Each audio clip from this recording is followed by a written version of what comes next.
Howdy, howdy, howdy, folks. Hope everyone's having a fantastic day. I'm just hopping on to discuss or rediscuss some big news from none other than Midland. I say rediscuss because I was in the process of editing this exact video when they made another Instagram post that really thickened the plot, shook things up, and most importantly, denied my concerns and answered my questions. So as I am recording this, it is around 8:30 Eastern Time, March 4th of 2021. So if any more news or announcements have come out before this video is finished and published, you know why, and I'm not going to re-record this every time new information comes out because it's a developing story. The main thing here is Midland is back. They went pretty quiet during the pandemic, only releasing stuff like their Palomino live album, which isn't anything new from the trio themselves, it's just content. They weren't like Luke Combs or Thomas Rhett in the sense they were playing unreleased songs or doing too many live streams. I know Mark Weistrack did that one Instagram live with Chris Isaac, but that's all I really saw. Their social media for the most part was just quiet. They weren't teasing any new music. They were just kind of gone. Maybe I just missed a crap ton of stuff, but I'm quite the fan of the band and I enjoy following them, so I'm rather confident in saying they were pretty quiet the last year or so. However, they've come back and just dumped this crazy amount of information on us. Still a lot to come, and that's what I'm here to discuss. What we know for sure is that on March 19th of 2021, we are getting a full-length album from Midland, The Sonic Ranch. It's 12 tracks with a runtime of 42 minutes. Really, it's only 10 new songs because we get two versions of Cowgirl Blues, one version being sung by electric guitarist and backup vocalist Jess Parker Carson, and the other, which is the song they awkwardly released around midday this past Wednesday, which is another rendition of Cowgirl Blues, but being sung by the lead vocalist Mark Weistrack. The other song we already know is the opener, 14 Years, which is a song that's been around for years now, just floating around the internet. They performed it live a few times before it finally found a home on Let It Roll in 2019.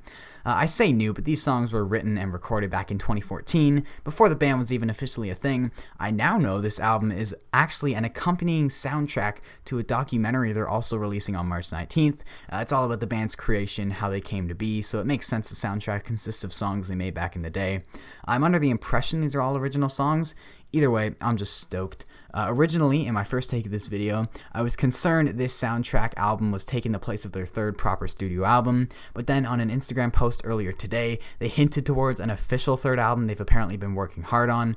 Not sure when that's expected to come out. I would assume since it hasn't officially been announced, we're looking around the end of the year or beginning of 2022.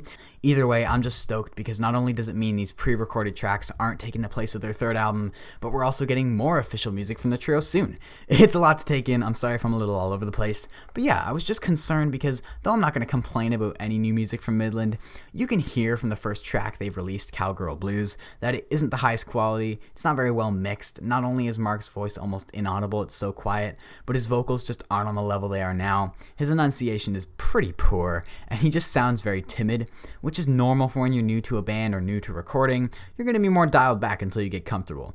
And that doesn't just go for music. I mean, if you go back and look at my first few videos, I just sound nervous.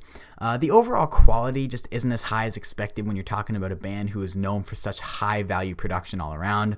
This just isn't that upper echelon production we're used to from Midland. That said, I must say I freaking love the groove Cowgirl Blues has going for it. I was gonna be disappointed because as cool as it is, I was looking forward to their next step in their career, whereas this Sonic Ranch felt like a bit of a step back. But now that I'm pretty sure this is just a bonus they're choosing to release and a third official album isn't multiple years away, my mood towards the Sonic Ranch has changed drastically. I'm just more open to receiving this low quality rough content because I know it's not all we're getting for another 2 years. I don't know, man. I'm freaking pumped. I wanted to keep this video short, and I think I'm closing in on the definition of a short video.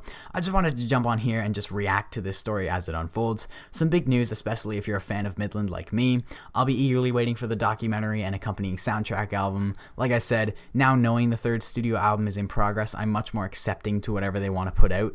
2021 looks like it's shaping out to be a pretty good year. Hopefully this video comes out before midnight of March 4th, but if it doesn't, you guys will have already heard Thomas Rhett's 2 new songs that are scheduled tonight. I must say, after hearing some of his unreleased stuff that's been floating around YouTube, I have incredibly high hopes for his next project, whatever that looks like. Especially, what's the one I heard the other day? Your Mama's Front Door? I'm pretty sure that's what it's called. Freaking love that song. Also, outside of country, Bruno Mars and Anderson .Paak are releasing the lead single from their upcoming album. And it's been almost 5 years since a new Bruno project, so me being a Bruno Mars fan could not be more excited. Either way, I'm rambling on. I'll see y'all later.